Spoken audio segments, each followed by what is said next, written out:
So I wanted Barbara to go first because I knew she would remember everything better than I did, and that you'd get a better overview of sort of that experience. And I really just have 3 points to make as a juror who had an opportunity to observe our judicial system up close and personally. So I was just jotting things here, and you know, I think one theme of that for me was growing up. My dad felt there were 9 children, and my dad felt that if he could get 1 lawyer out of the 9, that would be a great thing.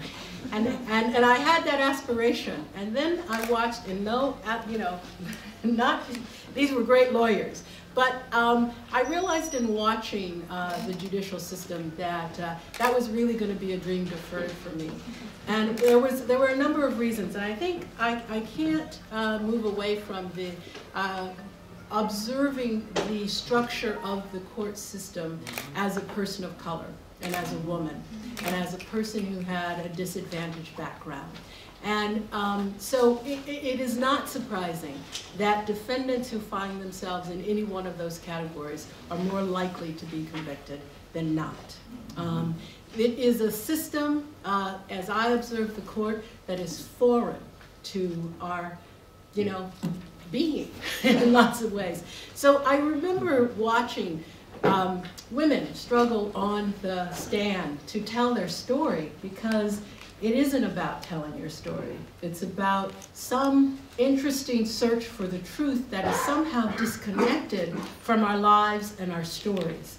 And so it was hard. It was hard. I remember vividly the most depressing day when an African-American man had been on the stand for a long time, trying to tell his truth and being interrupted and belittled in a very sort of educated way.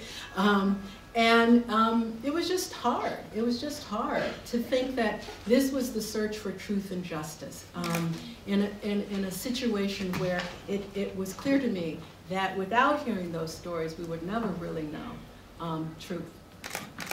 So for me, that's the one point. Having been in a jury, and folks that, you know, I was working, and they would say the same thing to me: "You're not going to get picked. And you're not going to get picked." And when I got picked, they were saying, "How dumb are you? How did you get put on the jury?" You know, and it's really ironic and unfortunate that in this great system we're supposed to be thinking about, you know, the equality of all, but then people think that if you don't, you know, somehow get out of this civic duty, something's wrong with you. So that was a very interesting irony. So one thing for me that was really telling was just watching the system, and then it reaffirmed for me my understanding of how the disproportionate representation of poor people, people of color, and even growingly women who get caught in this system.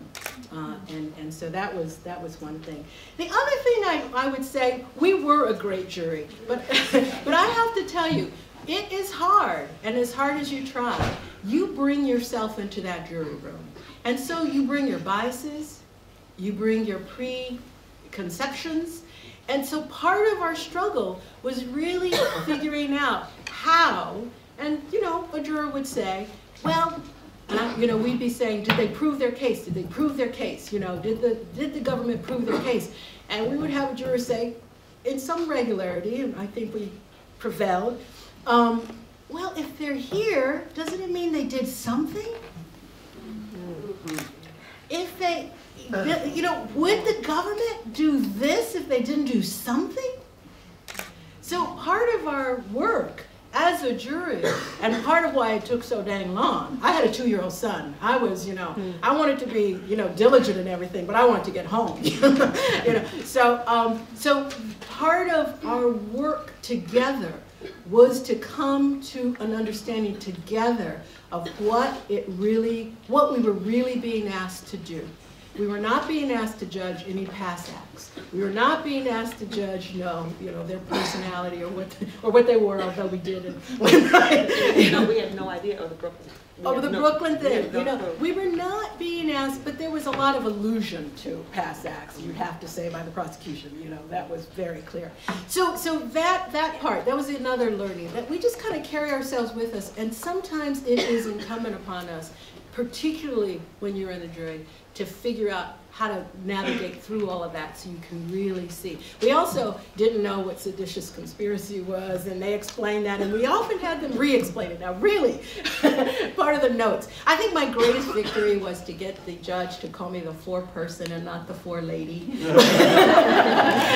At one point, I thought, because he had to read every note out loud in court, I was going to ask him to call me the forebabe, but I thought, I'll just go with foreperson for now, So that was my second point, and I think my third point is a point that I think everyone has made before, and I think we'll make on this panel, and that, the real fight is for our freedoms, right?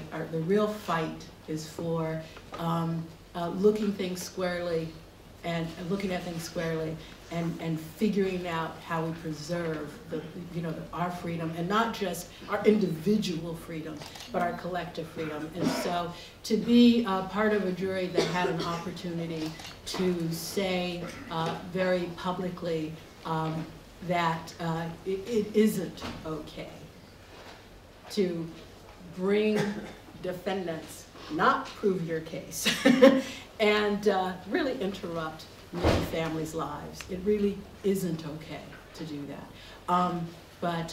So that's the piece that I walk away with, that I feel happy about, that as a jury we were able to weed our way through lots and lots of evidence. I remember one day asking if we could break, and the judge saying, no, you have to stay. You have to keep trying to, and we were slogging through, and we just couldn't. And I sent another note. We have got to take a break, and then he allowed us to take a break, and I think we took a break for 3 days. It just seemed like we had a point where we just needed to step away and to really regroup. And so if in any of this, in terms of where you find hope, I do think, while I am suspicious of what happens in our courts when we are working with disenfranchised groups, I am encouraged by the work I was able to observe in the 17 of us, and so